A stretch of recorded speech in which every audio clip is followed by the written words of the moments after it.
And at the summit, TRT World correspondent Melinda Nucifora spoke with the Lebanese Information Minister Ziad Makary about how his country has been affected by the conflict.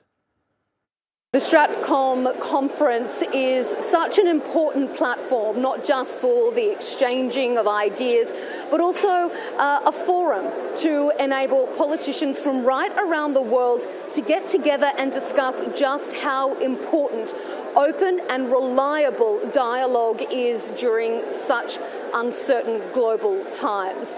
To discuss this in more depth, we are joined by Lebanon's Minister of Information, Ziad Makary. Thank you for joining us here on TRT World. Minister, I would be remiss to not begin our discussion with what is currently ongoing along the Lebanon-Israeli border. Give us an update as to perhaps how unstable it is. We're hearing from the United Nations 50,000 people have been displaced. Well, as you know, as we have a border with occupied Palestine, Lebanon is in war. The southern border of Lebanon is in war. We have martyrs, we have wounded citizens. We have around 5 million of agriculture areas that were burned. We have around, as you said, 50,000 displaced people inside Lebanon, and we are trying to handle the situation. Israel, as you know, has started a big war of extermination against Palestinians in Gaza, and this is also spreading in Lebanon. I wanted to ask you that. Is there a real fear that this will be a spillover conflict and Lebanon as a whole will be drawn into this fighting? Well, as Lebanese and the government, we hope it won't happen. But in case it happens, we will try to be ready for that. As you know, we already lived a war with Israel. It was in July 2006. And so we tasted what it is and the bitter taste of it. And the government is trying to be ready in case of an escalation of the war in the southern border, yes.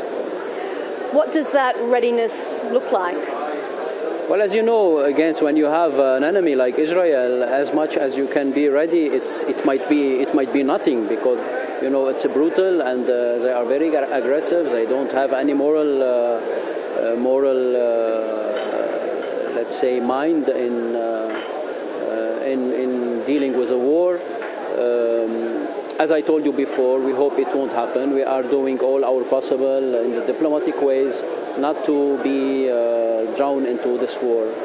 You speak of diplomacy. We are, of course, at an international strategic communications conference.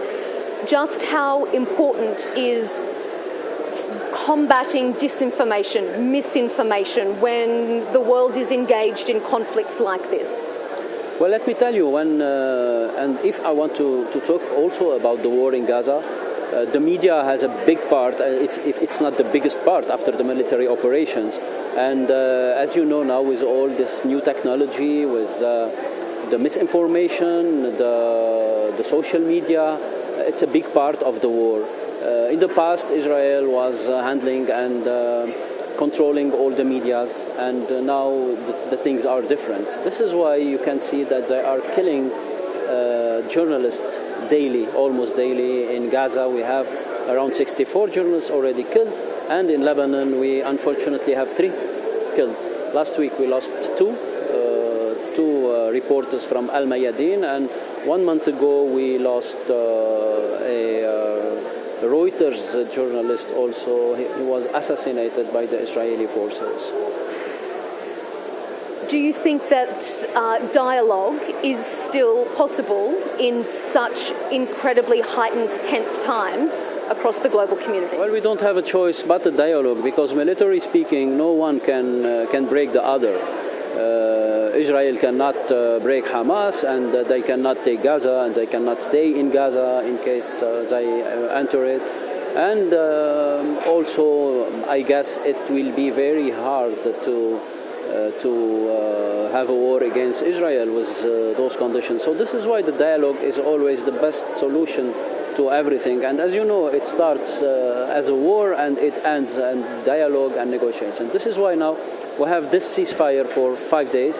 I hope it will be extended. I hope this 5 days will be a chance and an opportunity for all the leaders of the, let's say, regional leaders just to implement the ceasefire for good. Thank you. Minister Makary, thank you for joining us on TRT World. The President Recep Tayyip Erdogan made in his opening address the very stark comment that this is a painful time for the global community, and the Minister of Information for Lebanon expressing just how important dialogue is during a time of heightened conflict.